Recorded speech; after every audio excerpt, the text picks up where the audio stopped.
पाठ बोलिए। ओम सहनावतु सहनौ भुनक्तु सह वीर्यं करवावहै तेजस्विनावधीतमस्तु मा विद्विषावहै। ओम शांति शांति शांति। प्रथमा वृत्ति की 11वीं कक्षा में आप सभी का स्वागत है। वृद्धरादय सूत्र चल रहा है और उसमें जो 3 वर्णों की वृद्धि संज्ञा की गई है आ, ऐ और औ, इनमें आ के उदाहरण अभी हम देख रहे हैं। पीछे भागः, नायकः, कारकः इत्यादि और इन जैसे अन्य शब्दों में ये सब आ के उदाहरणों को देखा और आगे भी आ का उदाहरण और आ रहा है एक, आज उसको देखेंगे। आज का शब्द है शालीयः। पीछे पूछना है कुछ?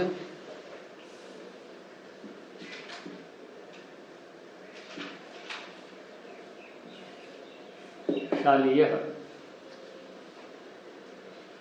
पीछे का पक्का है सबका? पीछे का तो ठीक है।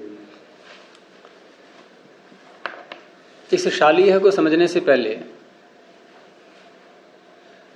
वृद्धरादयीच के अर्थ में थोड़ा सा और जोड़ करके देखेंगे। पीछे वृद्धरादयीच का अर्थ किया था कि आ, ऐ, औ इत्येतेषां वर्णानां वृद्धि संज्ञा भवति। इन वर्णों की वृद्धि संज्ञा होती है।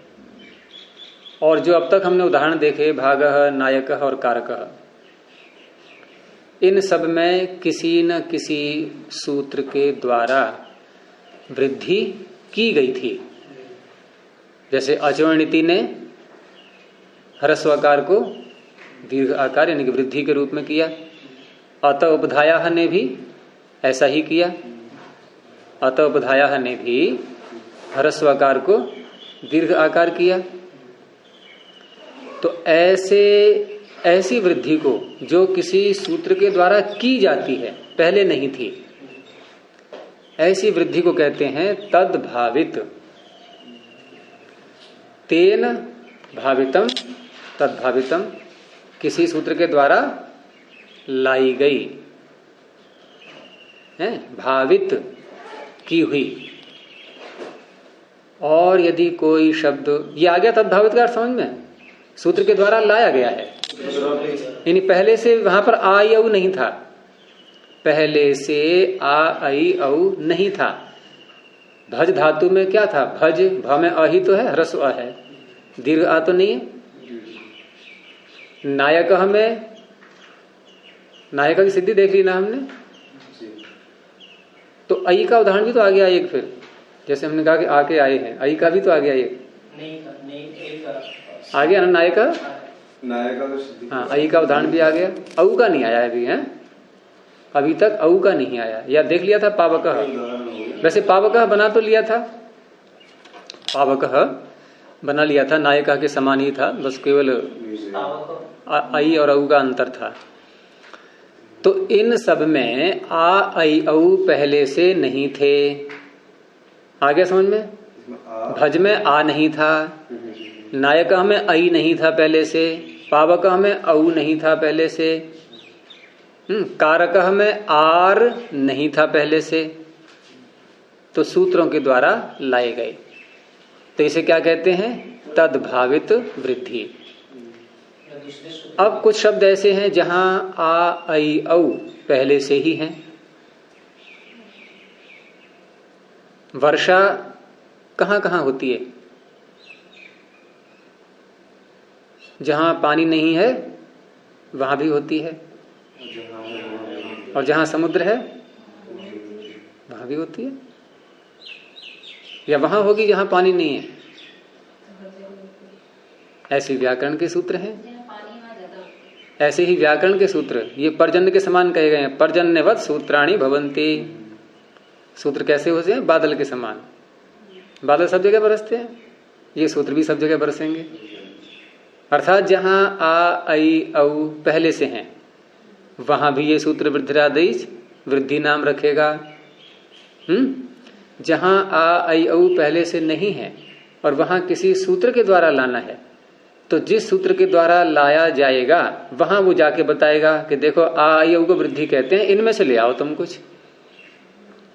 लेकिन जहां पहले से हैं वहां कोई लाने वाला सूत्र तो नहीं होगा, लेकिन नाम रखने वाला सूत्र वहां भी पहुंचेगा कि ये जो पहले से है जिसको तुम बोल रहे हो। जैसे शाला शब्द है, शाला में शा में आ पहले से है कि नहीं है, तो इसको भी कहेगा वृद्धिरादेश कि इसका भी नाम वृद्धि है, क्योंकि हमें उससे कुछ काम करना है। वृद्धि बोल करके ला के आपको नहीं बता रहा है वो भी वृद्धि, लेकिन उससे कोई काम ही नहीं किया हमने। तो जो पहले से है उसका भी नाम जब हम रखते हैं वृद्धि, तो इसे कहते हैं अतद्भावित। उसी का उल्टा हो गया, तद्भावित में अ लगा दो। जो तद्भावित नहीं है, सूत्र के द्वारा नहीं लाया गया है, पहले से ही है। तो आज हम जो उदाहरण देख रहे हैं ये आज जो हम उदाहरण देख रहे हैं ये कैसा है? अतद्भावित वृद्धि का उदाहरण। क्या होगा इसमें? इसमें वृद्धि करने वाला एक भी सूत्र नहीं आएगा, वृद्धि बताने वाला आएगा, संज्ञा सूत्र आएगा, विधि सूत्र नहीं आएगा। और भागः में, नायकः में, चाहे पावकः में, कारकः में, इनमें सब में वृद्धि करने वाला सूत्र भी आया था, विधि सूत्र भी आया था और संज्ञा सूत्र भी आया था। यहाँ केवल संज्ञा सूत्र आएगा, वृद्धि करने वाला सूत्र नहीं आएगा।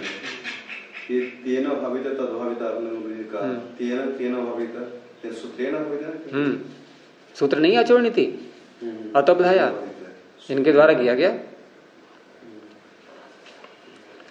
तो अब यहां शालीय का अर्थ क्या है पहले ये समझेंगे। शाला किसे कहते हैं? कोई भी रहने का स्थान, गायों की शाला, पाठ की शाला, गौशाला, अश्वशाला, जो भी रहने के स्थान होते हैं वो शाला। उसमें होने वाला वो क्या कहलाएगा? शालीय। तो शालीय का अर्थ क्या होगा? शाला में होने वाला, वो कुछ भी हो सकता है। वहां कोई पशु है, प्राणी है, कोई खाट पड़ी हुई है, कुछ और वस्तु पड़ी है, कोई कुर्सी रखी है, कोई पुस्तक है, ये सब क्या है? शाला में होने वाले पदार्थ, ये कहलाएंगे शालीय। तो शाला में होने वाला, ये अर्थ का ध्यान रहना चाहिए।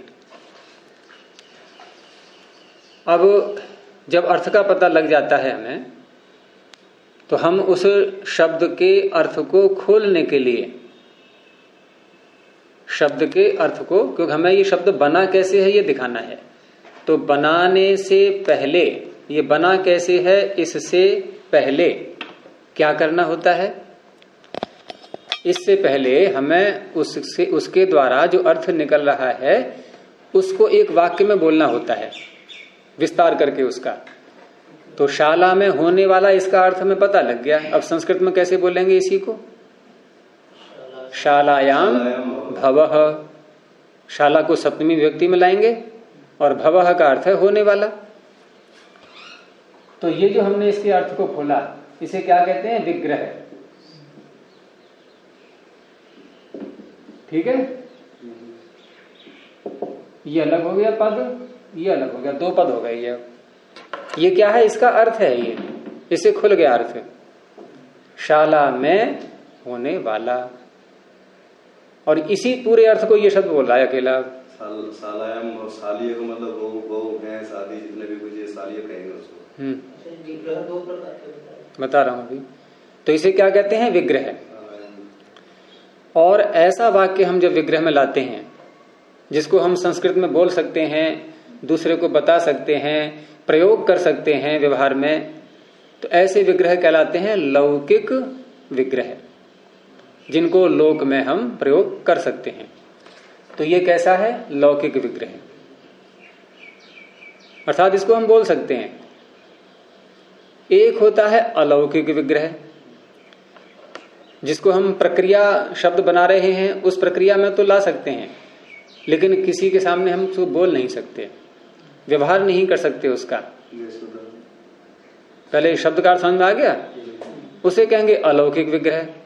तो अलौकिक विग्रह में क्या करते हैं कि मूल शब्द, इसका भी मूल शब्द लेंगे, इसका भी मूल शब्द लेंगे, इसका भी मूल शब्द पकड़ेंगे, इसका भी मूल शब्द पकड़ेंगे, और जो विभक्ति इसमें आ रही है उसको अलग से लिखेंगे। तो शालायाम में कौन सी विभक्ति है? सप्तमी। तो कैसे लिखेंगे अब यहां पर? सप्तमी का कौन सा प्रत्यय होता है? वो जो 21 प्रत्यय हैं रीना, उसी में सप्तमी का एक वचन है, सु औ जस, ये प्रथमा के हो गए 3, अम औट शस, ये द्वितीया के हो गए, टा भ्याम भिस है, ये तृतीया के हो गए, फिर ङे भ्याम भ्यस, ये चतुर्थी के हो गए, ङसी भ्याम भ्यस, ये उसी एक ही सूत्र में है सब, ये जो बोल रहा हूं मैं, ये पंचमी के हो गए, ङस ओस आम, ये षष्ठी के हो गए, ङी ओस सुप, ये सप्तमी के हो गए। तो पहला कौन सा है सप्तमी का? उसमें एक वचन ङी, ये लिख दिया। अब यहां क्या लिखना चाहिए हमें? भव सु, भव शब्द है, सु प्रत्यय है ये, लेकिन इसको नहीं लिखते हैं इसलिए क्योंकि आगे इस अर्थ में हम प्रत्यय ले आएंगे सीधा, आगे चल करके थोड़ी देर में इस अर्थ को कहने वाला प्रत्यय ही आ जाएगा सीधा, इसलिए इतना ही लिख करके इसको छोड़ दिया। ये क्या है? अलौकिक विग्रह, क्योंकि हम व्यवहार में ऐसे नहीं बोलेंगे। जैसे कोई वस्तु मंगानी है कि शाला में कोई वस्तु रखी है और उसको ले आओ, तो हम कहें शाला नी आने, ऐसे बोलेंगे, बनाएंगे वाक्य। और ये कह सकते हैं कि शालायाम भवम आने, शाला में होने वाले को ले आओ, कह सकते हैं कि नहीं? लेकिन ऐसे बोलेंगे कि शालांगी है। जैसे किसी ने कहा कहां लिखा हुआ है ये वाक्य, तो हम क्या कहेंगे? पुस्तके, पुस्तक में लिखा है। अब किसी ने पूछा कहां लिखा है ये वाक्य, हमने क्या कहा? पुस्तक नी। वाक्य तो सही है। अरे पुस्तके, पुस्तक और नी से ही तो बना है, लेकिन लोक में ऐसे नहीं बोलते। लोक में पद बोलते हैं, बना बनाया रूप। ये बना बनाया रूप नहीं है, बना बनाया रूप ये है। तो ये है लौकिक विग्रह, ये अलौकिक विग्रह।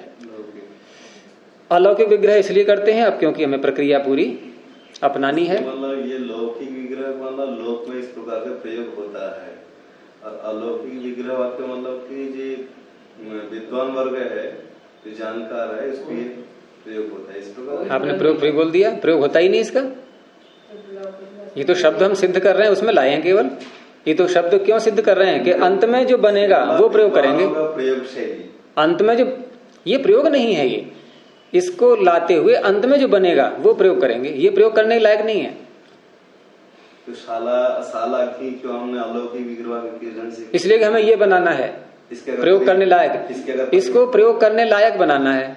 इसके परिभाषित अगर करना चाहे अलौकिक विग्रह, हाँ, लौकिक विग्रह शालायाम भवम आना ऐसे कह दिया। हाँ, अब इसके क्या है, ये तो लौकिक हो गए थे। अलौकिक विग्रह आप जब हमने परिभाषित करने जाएंगे तो क्या किस ढंग से करेंगे? जिसका लोक में प्रयोग न कर सके वो तो की परिभाषा इसका प्रयोग नहीं कर सकते आप। इसको प्रयोग करने लायक बनाएंगे अब हम, है ना। आप सब्जी लाए बाजार से, गंदी संदी है बिल्कुल, आप खा सकते हैं क्या उसको? तो आप कैसे करेंगे परिभाषित कि ना खाने योग्य सब्जी क्या होती है? जो सनी पुती हो सारी अब उसको कैसे बनाएंगे? खाद्य साफ करके उसमें कुछ सुधार करेंगे, लेकिन पहले हाथ में पकड़ेंगे तो, पहले हाथ में पकड़ेंगे तो गंदी सब्जी को इसको मॉडिफाई करना है, तभी धोएंगे उसके लिए। अब यहाँ इसको कम से कम लिखेंगे तो पहले, तभी तो हम जो है इसको प्रयोग करने लायक बनाएंगे। वो होगा लौकिक फिर पूरा। लेकिन ये विग्रह है, ये बना बनाया शब्द है। विग्रह का मतलब उसको तोड़ करके उसका अर्थ खोला गया है केवल। ये अर्थ खोलने के लिए वाक्य बोलना पड़ता है प्रारंभ में, जिससे हम ये पता जिससे हमारे दिमाग में ये बना रहे कि हम जो बनाने जा रहे हैं शब्द, उसमें जो प्रत्यय लाएंगे वो किस अर्थ में लाएंगे। अब पता लग गया हमें कि हम जो प्रत्यय लाएंगे वो ऐसा प्रत्यय लाएंगे जो होने वाला अर्थ को कह दे, यानी इस अर्थ को बोल दे। और जब इस अर्थ को प्रत्यय बोल देगा तो इस अर्थ को कहने वाले शब्द को अलग से बोलेंगे फिर हम। एक नियम है, सिद्धांत है, उक्तार्थानाम अप्रयोग।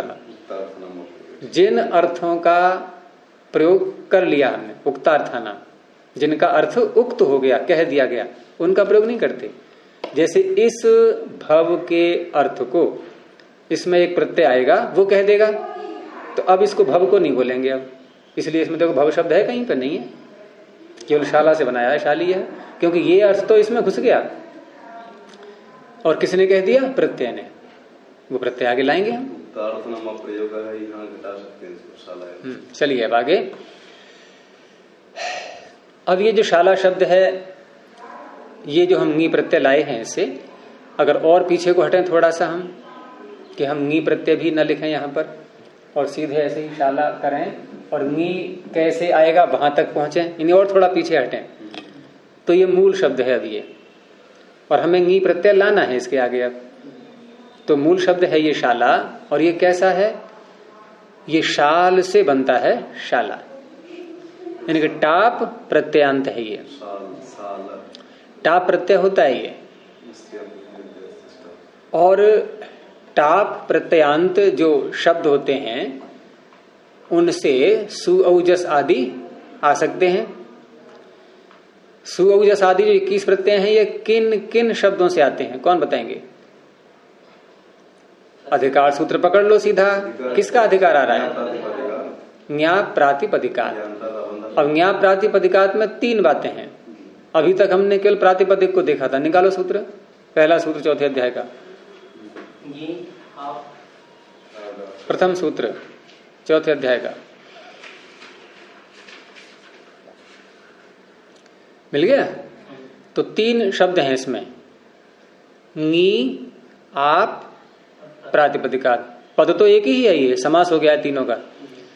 तो नी, आप, प्रातिपदिक, अर्थात नी अंत में है जिसके, ऐसे शब्द, आप अंत में है जिसके, ऐसे शब्द, और प्रातिपदिक। और ये नी और आप में पहले बता चुका था, ध्यान होगा। ये 3 प्रत्यय हैं, ङीप, ङीश, ङीन। तो हम सीधा कह देते हैं ङ्यंत, नी अंत में है जिसके, और टाप, डाप, चाप, इनका आप ले लिया और अंत जोड़ दो। आप अंत में है जिसके, आबंत। तो ङ्यंत, आबंत और प्रातिपदिक, इन 3 प्रकार के शब्दों से सारे चौथे 5वें अध्याय के प्रत्यय होते हैं। उन्हीं में ही आ गया सौजसमूढ़ 21। नहीं, प्रत्यय के साथ लगता है अंत शब्द।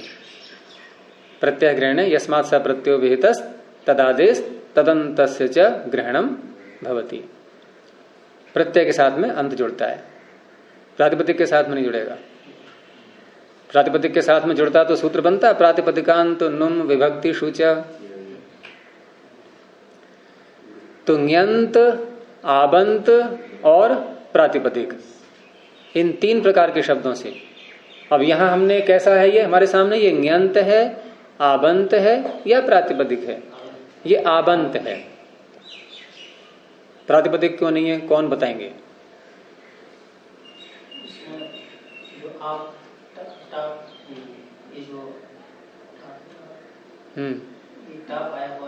आया है, ठीक है, आया है तो क्या हो गया? प्रातिपदिक क्यों नहीं है ये अर्थवान नहीं है क्या? अर्थवान नहीं है ये, अर्थ वाला शब्द नहीं है, निरर्थक है क्या ये? अर्थवत प्रातिपदिक है ये। हाँ, आप बताइए। साला शब्द अगर अर्थवान है, हाँ, तो प्रातिपदिक संज्ञा विधान करेंगे। हाँ, तो फिर क्यों कह रहे हैं हम इसको कि आबंत है? प्रातिपदिक मान करके कर लेंगे हम। आबंत अलग से क्यों कहा सूत्र में? स्त्री का अधिकार, स्त्री और पुरुष यहाँ कहाँ से आ गए? स्त्री बताओ भाई। अरे ङ्यंत आबंत अलग से क्यों कहा सूत्र में? सीधे कहते प्रातिपदिकात, क्योंकि अर्थवान शब्द है, अर्थवत धातु प्रत्यय है प्रातिपदिका, प्रातिपदिक होने मात्र से, और ये प्रत्यय आ जाएंगे सारे। गया। ये क्यों कहा अलग से ञंत, आबंत और प्रातिपदिक? तो ये क्यों कहते हैं और करके बातें सारी? आप ये कहना चाह रहे हैं ये घी आप लगाने की जरूरत नहीं है, प्रातिपदिक का कहने से ठीक समझा आपने मेरी चाहना को। फिर आगे तो प्रातिपदिक से हम कह लेंगे उसको। हाँ, तो क्यों कहा फिर घी आप जोड़ने क्या? ये तो मेरा प्रश्न है, आप मुझसे कर रहे हैं प्रश्न। उसके मतलब वो नहीं, यह सारा शब्द जो है ना, हाँ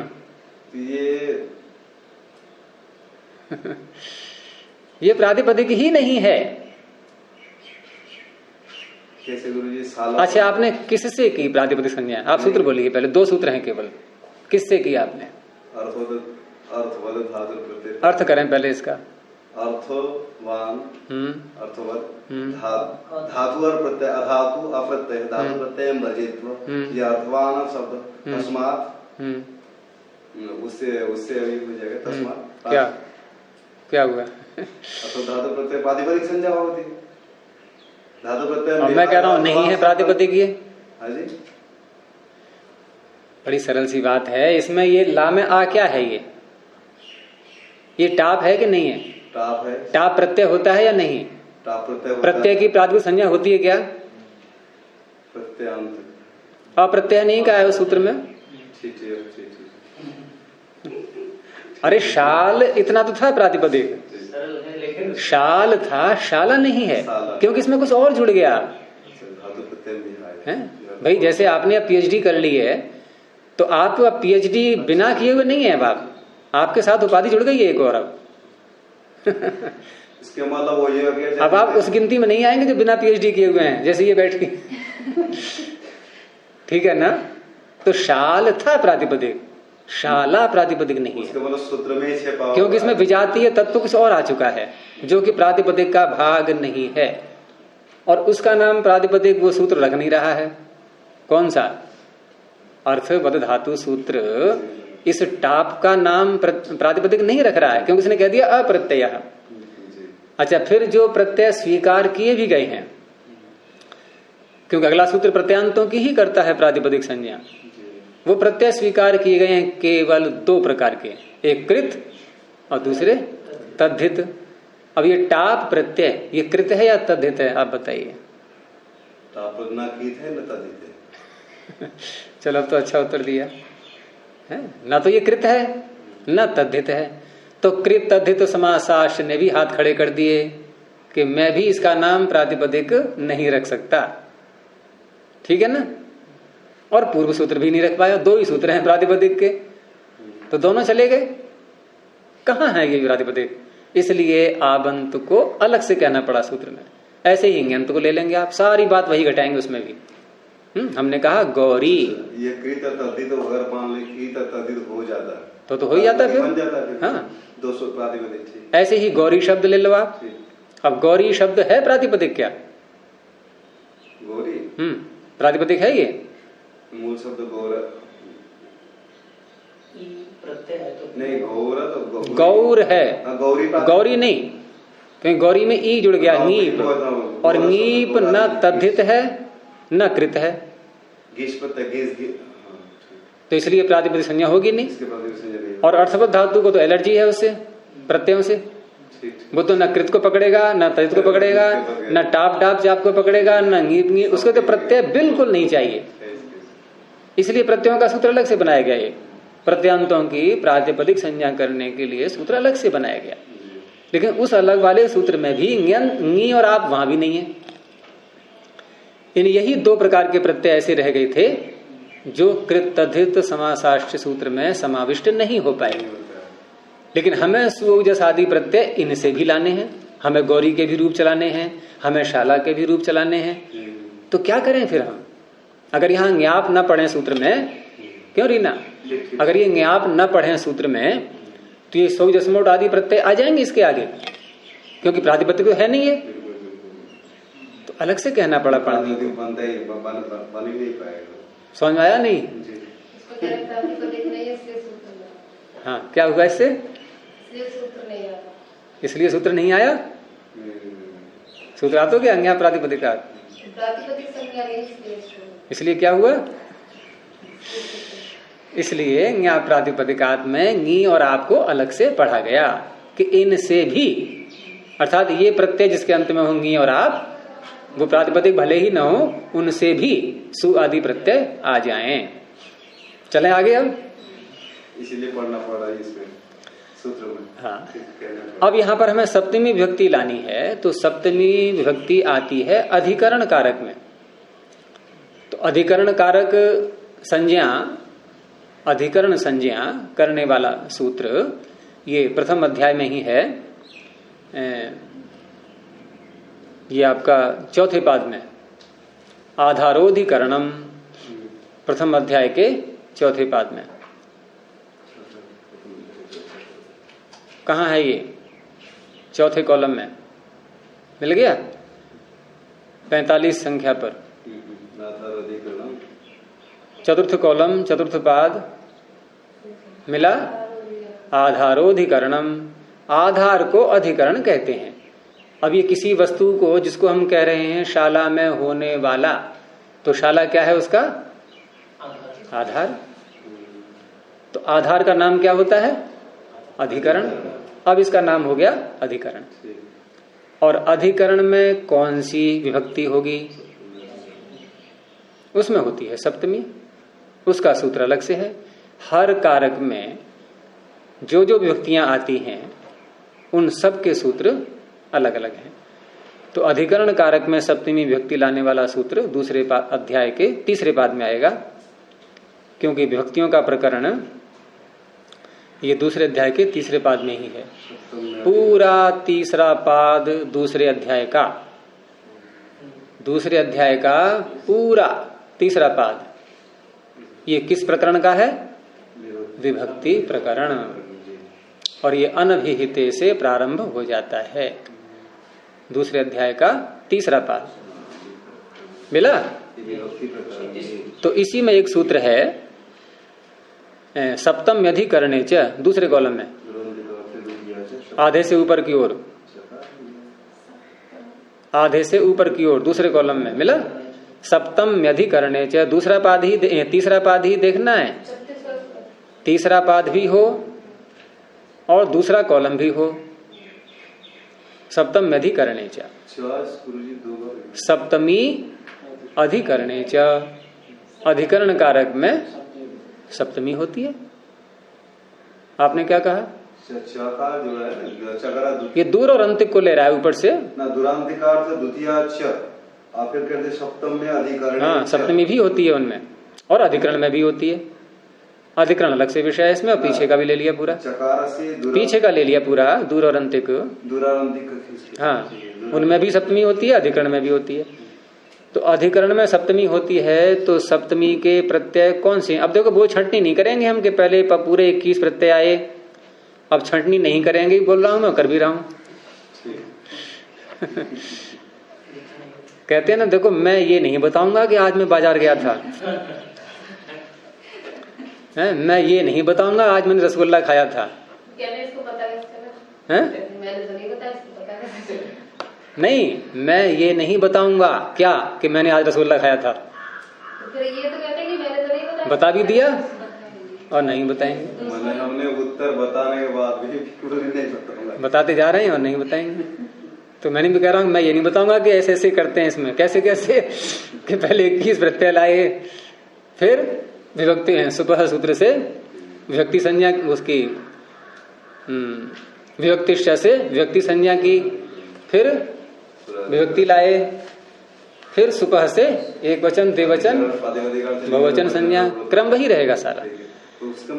तो ऐसे ही यहाँ पर है, यहाँ सप्तमी विभक्ति लानी है हमें, तो सप्तमी विभक्ति आती है सप्तम अधिकरणे च। उससे पहले हमें अधिकरण कारक भी बनाना होता है। अधिकरण कारक बना लिया, सप्तमी विभक्ति आ गई। अब एक वचन लाना है, 3 है सप्तमी विभक्ति में, तो द्वयकयोर द्विवचनैक वचने, तो इस तरह से आया है गी प्रत्यय।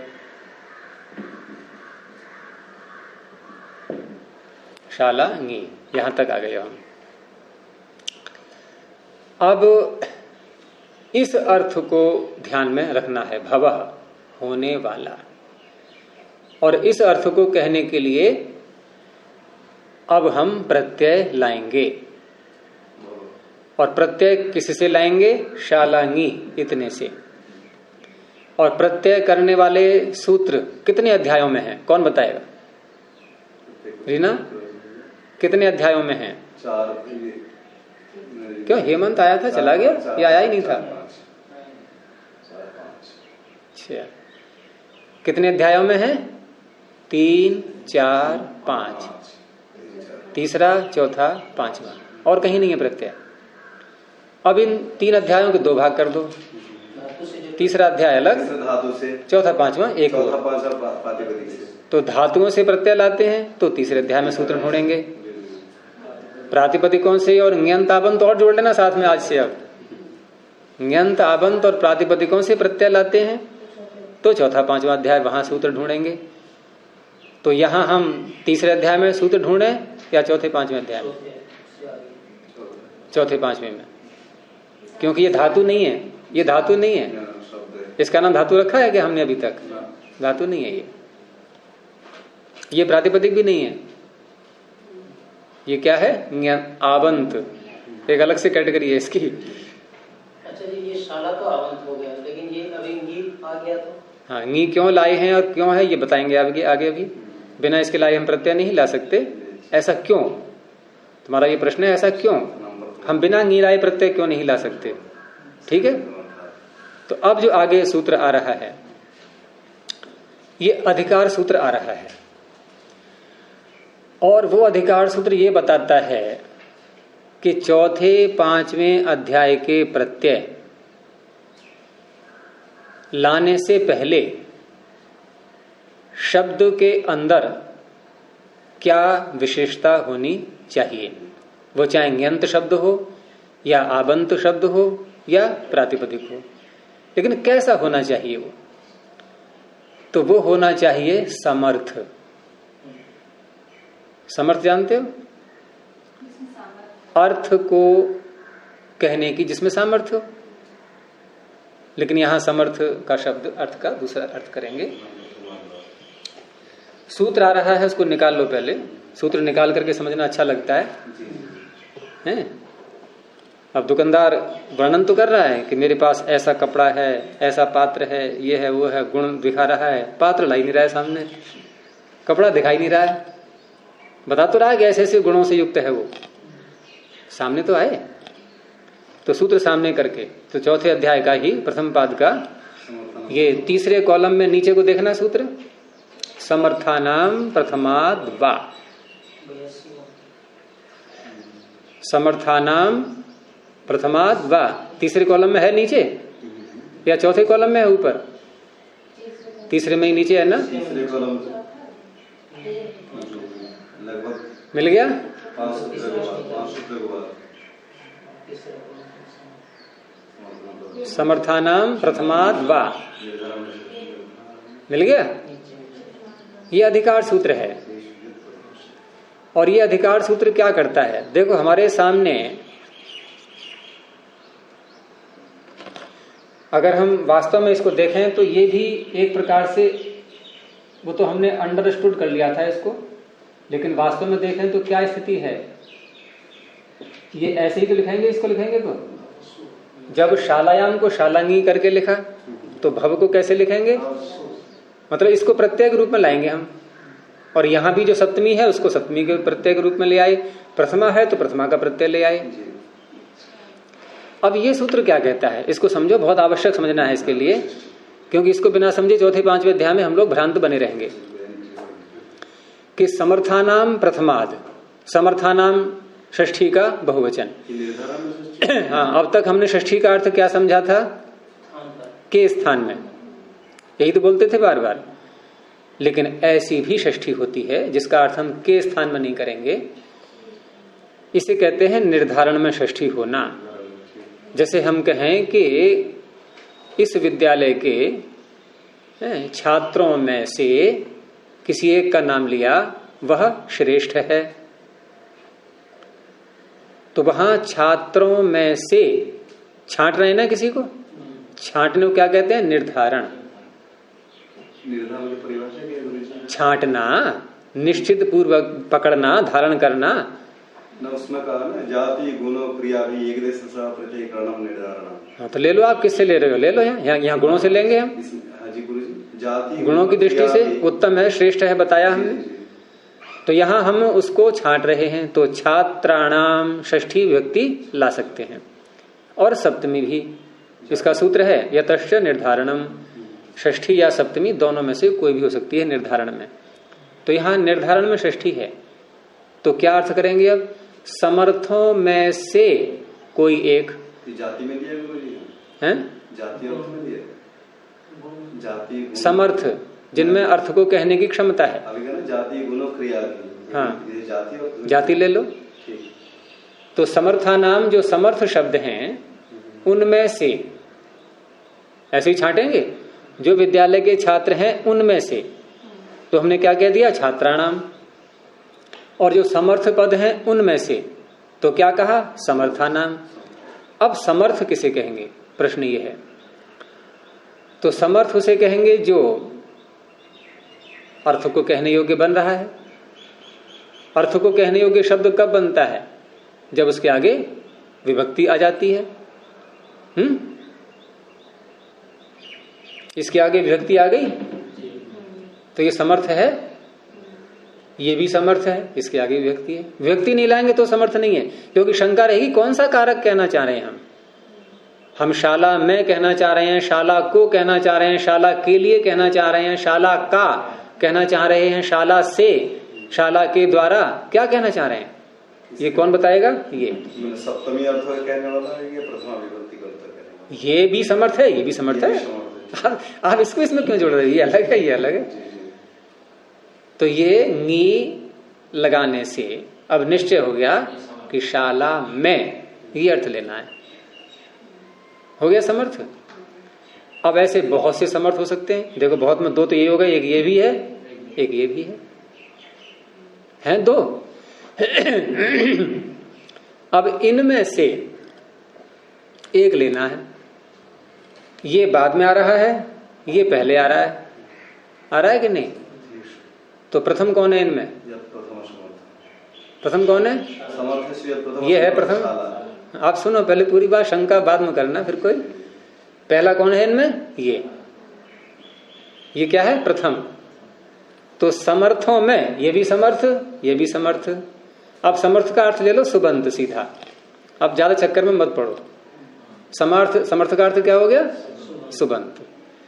यानी कि शब्द ऐसा हो जो सुबंत हो, सुब प्रत्यय उसके आगे आ चुका हो। वो चाहे हो किसी व्यक्ति का, ऐसे मतलब नहीं है, कोई सा वचन हो, कोई सी व्यक्ति हो। तो ये भी सुबंत, ये भी सुबंत, ये भी समर्थ, ये भी समर्थ। अब इनमें से हम द्वितीय लेंगे या प्रथम लेंगे, तो सूत्र क्या कह रहा है, प्रथमात, प्रथम से। समर्थों में जो प्रथम समर्थ है उससे क्या, क्या उससे, इतना ही सूत्र है बस। समर्थानाम प्रथमात, उससे, हाँ उससे प्रत्यय आगे आने वाले होंगे। अभी प्रत्यय यहाँ पर प्रारंभ नहीं हुए हैं, वैसे होंगे आगे आने वाले। तो इस प्रकार से ये सूत्र 5वें अध्याय के अंत तक सभी सूत्रों में उपस्थित होता जाएगा। और वहां पर जितने भी समर्थ हैं, अगर मान लो एक ही समर्थ है तो प्रथम ही है वो। जैसे किसी परिवार में कोई अतिथि गया और उससे पूछा, भाई आपका ज्येष्ठ पुत्र कहाँ है, कौन सा है। उसने कहा, भाई देवदत्त इधर आ जा। आ गया कि ये मेरा ज्येष्ठ पुत्र है। अब वापस भेज दिया उसको। अब आगंतुक ने कहा कि आपका मझला पुत्र वो कहाँ है, जरा उसको बुलाइए। उसने कहा, देवदत्त इधर आ जा। फिर आ गया कि ये मेरा मझला पुत्र है। फिर वापस चला गया। फिर क्या कहा उसने, अब अपना पता लगा लो कि आपका छोटा पुत्र कहाँ। फिर वही आ गया।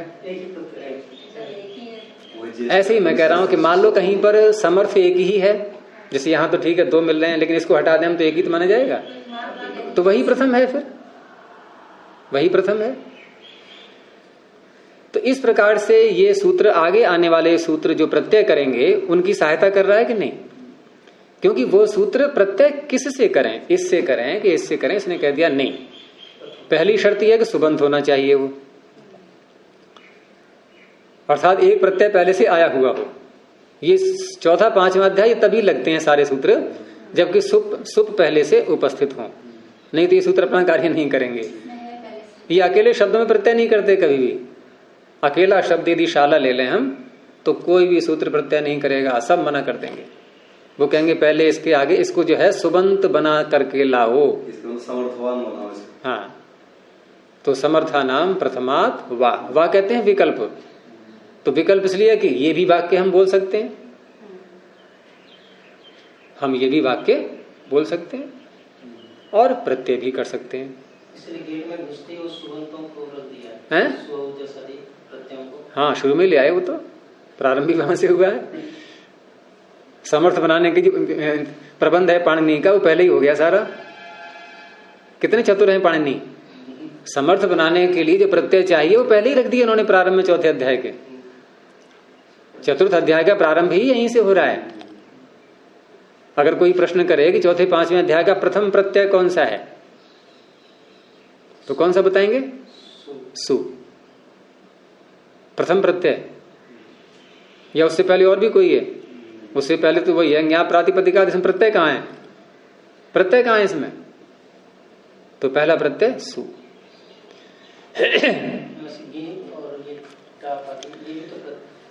हैं?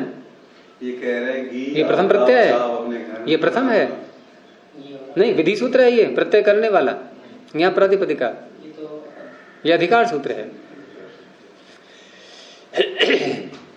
तो समर्थानाम प्रथमाद्वा ने ये निर्णय कर दिया कि आगे आने वाले जो सूत्र हैं ये समर्थों में से प्रथम समर्थ से प्रत्यय को करेंगे, ऐसा उनको निर्देश दे दिया गया। जैसे अधिकारी जो हैं अपने कर्मचारियों को किसी कार्य पर लगाना है तो बहुत से निर्देश दिए जाते हैं उनको कि देखो तुम्हें ऐसे करना है, ऐसे नहीं करना है। तो आगे आने वाले जो सूत्र प्रत्यय करेंगे उनकी सीमा बांध दी गई कि तुम्हें जब भी प्रत्यय करना हो तो किससे करोगे? पहले समर्थों को पकड़ोगे और समर्थों में से प्रथम समर्थ से करोगे, द्वितीय तृतीय से नहीं। ठीक है, ये नियम आगे ध्यान रखना है। चौथे पांचवें अध्याय में जब भी हम कोई सूत्र लाएंगे ये ध्यान रखना है। और चौथे पांचवें अध्याय में भी इस सूत्र के आगे से, इसके पीछे और भी सूत्र हैं चौथे अध्याय के। चौथा अध्याय यहीं से प्रारंभ तो नहीं है, ये तो संख्या 82 है ना इसकी, तो 81 सूत्र इसके पीछे निकल गए या नहीं? वहां ये नियम लागू नहीं होगा, वहां ऐसा नहीं होगा कि सुबंत से प्रत्यय हो। ठीक है, अब नियम चलेगा, नियम ये आगे। अब आगे सूत्र हमें लाना है एक, अब प्रत्यय करने वाला। ये प्रत्यय करने वाला नहीं था, ये तो प्रत्यय करने वाले सूत्रों को निर्देश देने वाला सूत्र था कि तुम्हें प्रत्यय ऐसे ऐसे करना है। अब प्रत्यय वाला सूत्र आ रहा है आगे चौथे अध्याय के तृतीय पाद में, और 53 संख्या पर देखो, तत्र भवः। ये शायद दूसरे या तीसरे में है, हाँ चौथे कॉलम में मिल गया। छोटा सा ही सूत्र है, तत्र भवः, चौथे कॉलम में मिल गया। तो तत्र भवः क्या अर्थ होगा? तत्र का अर्थ वहां, भव होने वाला, ये तो बोल दिया। वहां होने वाला, तो हो गई बात, इतने से काम हो गया पूरा? नहीं हो गया काम पूरा, हो गया प्रत्यय।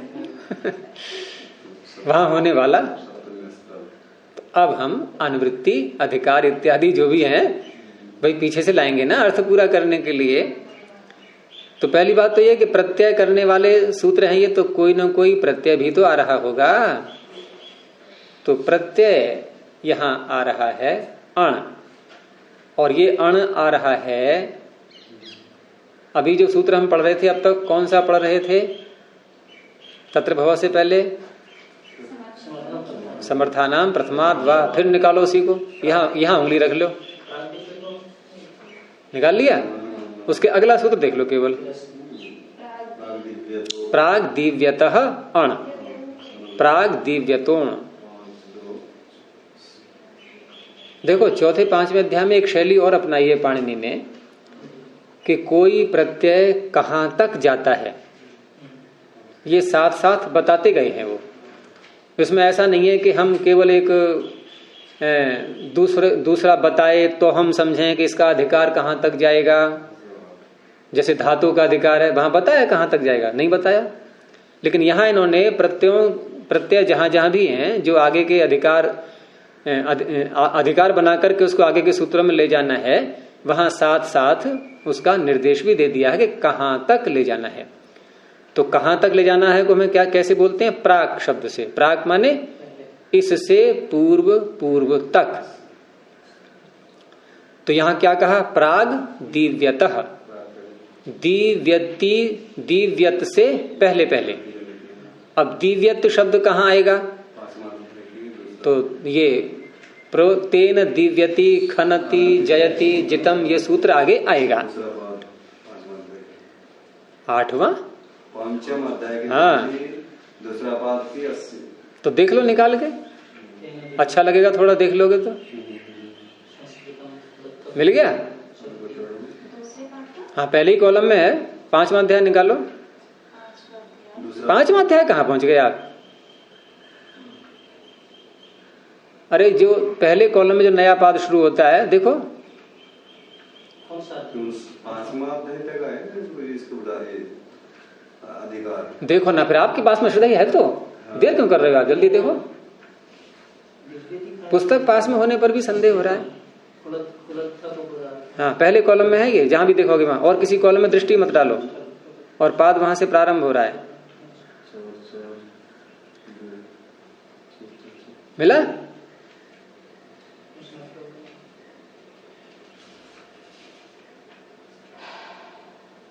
हाँ 4-4-2 फिर, और मैं कह रहा हूँ पाद के प्रारंभ में ही है। हाँ 5वें अध्याय में पहुंच गए। 5वें अध्याय में तो प्राकृताच्छय वगैरह दूसरा प्रकरण प्रारंभ हो जाएगा वहां। चतुर्थ अध्याय के चौथा पाद के दूसरा दिव्यति खनति जयति जितम। तो इस तरह से इस प्राग दिव्यतोण सूत्र ने यह भी बता दिया कि अण प्रत्यय कहां तक जाएगा। तो कहां तक आया ये? 4-4-2। 4-4-2 तो ठीक है, लेकिन 4-4-2 से पहले यानी कि द्वितीय पाद का पहला सूत्र क्या है? ये चौथे पाद का पहला सूत्र। यहां से दूसरा अधिकार शुरू हो गया। प्राग वहते ठक तद वहति रथयुग प्रासंगम, यहां तक ठक जाएगा। तो अब बताओ अण का अधिकार कहां तक होगा? ये 4-3 तक। हाँ ये समझना है मुख्य। दिव्यति जो कहा है वो ठीक है, यानी अगले अर्थ को बोलते हैं ये। दिव्यति अर्थ है एक। तो इस तरह से अण प्रत्यय का अधिकार कहां तक हुआ? चौथे अध्याय के तीसरे पाद के अंत तक। यानी कि ये सारे सूत्र अण प्रत्यय करेंगे सामान्य रूप से। बीच बीच में अपवाद भी आते रहेंगे, लेकिन सामान्य रूप से ये अण प्रत्यय करते रहेंगे।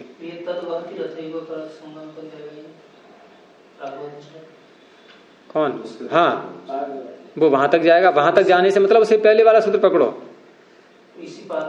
तद्वहति से पहले बोलो। हाँ इसको पकड़ा करो पहले। तस्मै हितम तक यह प्रत्यय जाएगा। तो तस्मै हितम नहीं, अर्थ बोलेंगे ना। अर्थ कैसे बोलेंगे फिर? तद्वहति, यहाँ जो है प्राग वहतेश ठग जो कहा गया, ये वहति अर्थ है। ऐसे ही वहां पर प्राग दिव्यतोण दिव्यति अर्थ है। ये अर्थ, ये जो है ना चौथे पांचवें अध्याय के सूत्र, ये भिन्न भिन्न अर्थों में प्रत्यय करते हैं। तो पाणिनि ये कह रहे हैं कि जहां दिव्यति अर्थ प्रारंभ हो जाए उससे पहले पहले जो अर्थ हैं उनमें अण प्रत्यय होगा। तो उससे पहले पहले अर्थ तीसरे पाद के अंत तक ही तो है। अरे प्राग वहतेश ठग ये अर्थ थोड़े ही है, ये तो प्रत्यय का अधिकार सूत्र है ये। इस तरह से तो तत्र भव में, अब फिर वहीं पहुंचो। तत्र भव में कौन सा प्रत्यय होगा? अण। अण प्रत्यय तो करेगा अब ये। अब क्या सूत्र का अर्थ बना फिर बोलो? वहां होने वाला, इस अर्थ में क्या होगा? अण प्रत्यय। लेकिन अब इसको अर्थ कैसे करेंगे, क्योंकि समर्थानाम प्रथमाद्वा भी साथ साथ चल रहा है सबके। तो यहां इन सूत्रों में, चौथे पांचवें अध्याय के सूत्रों में, यदि पाणिनि कहीं कहते हैं तत्र, तो तत्र का अर्थ क्या होता है? वहां। इसको और थोड़ा खोलो, तत्र में जो त्र प्रत्यय है ये कौन सी विभक्ति में आता है? सप्तमी विभक्ति में। अब तत्र का अर्थ वहां नहीं बोलना है, तत्र का अर्थ बोलना है सप्तम्यंत पद। ये कैसा है? सप्तम्यंत, सप्तमी व्यक्ति का प्रत्यय इसके अंत में है। इनके सूत्र का अर्थ क्या बनेगा? सप्तम्यंत पद से, सप्तम्यंत पद होना चाहिए। यानी समर्थानाम प्रथमाद, समर्थों में जो प्रथम पद पकड़ा है वो प्रथम पद समर्थ है अर्थात सुबंत है, लेकिन कैसा सुबंत हो? सप्तम्यंत सुबंत हो वो। तो ये कैसा है? ये सप्तम्यंत सुबंत, सप्तमी समर्थ, इसको ऐसे करके बोलते हैं। अब तो सूत्र का अर्थ बनेगा सप्तमी समर्थ। सप्तमी समर्थ, सप्तमी समर्थ न्यंत से, आबंत से, प्रातिपदिक से, ये भी साथ में आ रहा है। देखो पीछे से क्या क्या आ रहा है, हमारे पास सामान्य क्या क्या है पता होना चाहिए कि नहीं। पीछे से आ रहा है ज्ञाप प्रातिपदिकात, ये पूरे चौथे पांचवें अध्याय में चलता रहेगा। पीछे से आ रहा है समर्थानाम प्रथमाद्वा, ये भी आता रहेगा सभी सूत्रों में। और पीछे से आ रहा है अण प्रत्यय। अब हमारे सामने तत्र भवः ये सूत्र हो गया, ज्ञाप प्रातिपदिकात ये भी आ गया, समर्थानाम प्रथमाद्वा ये भी आ गया, और अण प्रत्यय भी आ गया। अब इनको सबको मिलाना है अर्थ करने के लिए।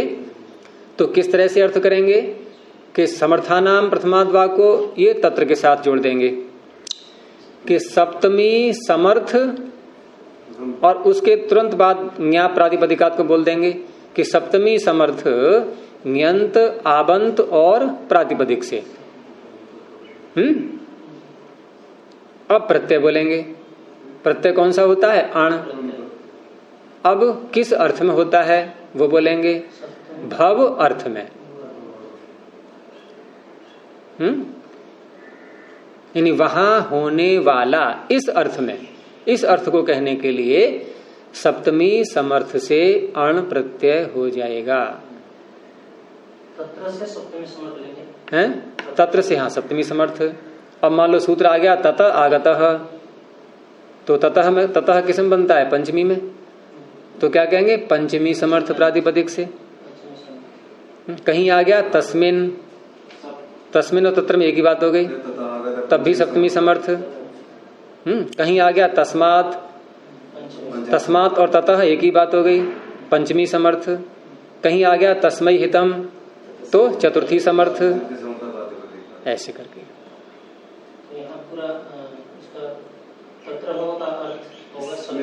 हाँ, सप्तमी समर्थ न्यंत, आबंत और प्रातिपदिकों में भी प्रथम से। अब बार बार नहीं बोली जाती ये चीजें, वो समझ लिया हमने प्रथम से ही करना है। जैसे तस्मै हितम बोल दिया आपने, तस्मै चतुर्थी है, तस्मै चतुर्थी समर्था ज्ञानता, तो बोल तो दिया मैंने ये सब जोड़ना पड़ेगा। हाँ, सब जोड़ना पड़ेगा। तो पहले देखते हैं यहाँ पर समर्थ पदों को। तो समर्थ तो ये भी है, ये भी है, उसमें से प्रथम बोलेंगे पहले। अब प्रथम भी कैसा हो? सप्तमी समर्थ हो। तो पूरी पूरी शर्त मिल गई सूत्र की। इस तरह से अब आ गया यहाँ पर अण प्रत्यय। प्रत्यय कहाँ होता है? तो वो भी आ रहा है पीछे से, प्रत्यय परश्च। कितना प्रबंध है सारा। हमने तो एक बार कह दिया सप्तमी समर्थ, फिर प्रथम समर्थ कहना पड़ेगा। प्रथम पहले ही बोलेंगे, प्रथम शब्द जो है वो तो छांट ही लेंगे हम। यानी सप्तमी समर्थात प्रथमात प्रातिपदिकात, न्यंतात आबंतात प्रातिपदिकाच्य। देखो समर्थानाम प्रथमाद्वा को हम अर्थ करने वाले सूत्र के साथ में पहले बोलते हैं उसको। समर्थों में जो प्रथम है वो कैसा हो? सप्तमी समर्थ हो। समर्थानाम प्रथमात सप्तमी समर्थात, ऐसे समझो इसको। संस्कृत में क्या कैसे करेंगे संस्कृत? समर्थानाम प्रथमात सप्तमी समर्थात, ऐसे कह सकते हो? ठीक है। इसका अर्थ लिखो। वो तो क्या अर्थ है? न समर्थेषु या समर्थानाम प्रथमात सप्तमी समर्थात ञन्तात् आबन्तात् प्रातिपदिकाच अण प्रत्ययः परस्य परः भवति। हो गया? भवार्थे, भव अर्थ में। तो भव अर्थ में करना है और सप्तमी समर्थ है ये, तो अण प्रत्यय इसके आगे आ गया। इसको तो मैंने ऐसे ही लिख दिया था दिखाने के लिए, प्रथमता दिखाने के लिए उसकी। तो अब क्या करेंगे यहाँ पर? यहाँ लिखेंगे अण, ये प्रत्यय हो गया। हो गया? यहां तक आ गए? नहीं?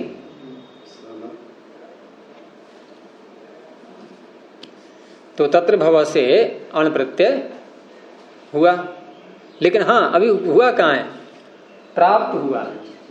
देखो एक स्थिति होती है कि नियम के अनुसार सूत्र कौन सा लग रहा है, और फिर एक स्थिति होती है कि क्या उसका कोई अपवाद भी है। ठीक है? अपवाद को ध्यान में रख करके तब आगे निर्णय करते हैं कि क्या हम अण प्रत्यय यहां लिखें या न लिखें। लेकिन अब तक जो हमने समझा उसके अनुसार यहां तत्र भवः सूत्र से अण प्रत्यय की प्राप्ति हो रही है, लेकिन अपवाद बैठा हुआ है। अब कैसे अपवाद बनेगा वो दिखा रहे हैं कि ये जो सूत्र है, ये जो शब्द है शाला, इसमें पहला वर्ण नहीं, स्वरों में पहला स्वर। कितने स्वर हैं शाला में? इसमें अच कितने हैं? संदेह किसी को? कितने अच हैं? कौन कौन से? आकार या आकार? शा में आकार, ला में आकार। प्रथम कौन सा है इनमें? शा का आ। और ये शा का आ वृद्धि में भी आ रहा है, आ आई औ। तो क्या हम इसको ये कह सकते हैं कि इसमें प्रथम अच वृद्धि संज्ञक है? इन दोनों अचों में आ और आ, इनमें से प्रथम अच वृद्धि संज्ञक है, ऐसा कह सकते हैं? दोनों आकार ही वृद्धि संज्ञक। हमें प्रथम से मतलब है, दूसरे से मतलब ही नहीं है कोई। प्रथम वृद्धि संज्ञक है? नहीं है। और किसने की वृद्धि संज्ञा इसकी? वृद्धरादेश ने। तो इस सूत्र का कार्य तो यहां समाप्त हो जाएगा। और मैंने कहा था कि जिस सूत्र का उदाहरण होता है उस उदाहरण में वो सूत्र एक बार जरूर लग जाए कहीं ना कहीं, नहीं तो उसका उदाहरण ही नहीं बनेगा वो। तो यहां लगा लिया उसको हमने कि शा के आ की उसने वृद्धि संज्ञा कर दी। अब ये वृद्धि लाई नहीं गई है, पहले से ही था, ये केवल नाम रख दिया, हाँ भाई ये वृद्धि है, उसने प्रमाणित कर दिया। अब कोई ऐसा शब्द उसमें जितने स्वर हैं उनमें से पहला स्वर यदि वृद्धि हो, तो इधर को थोड़ा सिर कर लेना, इनका बीच में आड़ हो रही है तो इधर को बैठ थोड़ा सा, जैसे मेरा चेहरा दिखता रहे। ऐसे बैठा करो हमेशा कि वक्ता का चेहरा सदा दिखते रहना चाहिए। आपकी गलती नहीं है, गलती उसकी है कि आपके पीछे क्यों बैठी। तो इस तरह से यहां पर जो शब्द जितने भी अच हैं उसमें, उनमें से पहला अच यदि वृद्धि संज्ञक होता है तो उस पूरे शब्द का नाम क्या हो जाता है? वृद्ध। वैसे वृद्ध का अर्थ है बूढ़ा, लेकिन यहां वृद्ध का अर्थ है बढ़ा हुआ। क्यों बढ़ा हुआ है वो? क्योंकि वृद्धि है उसके अंदर। भाई वृद्ध कौन होगा? जिसके अंदर वृद्धि है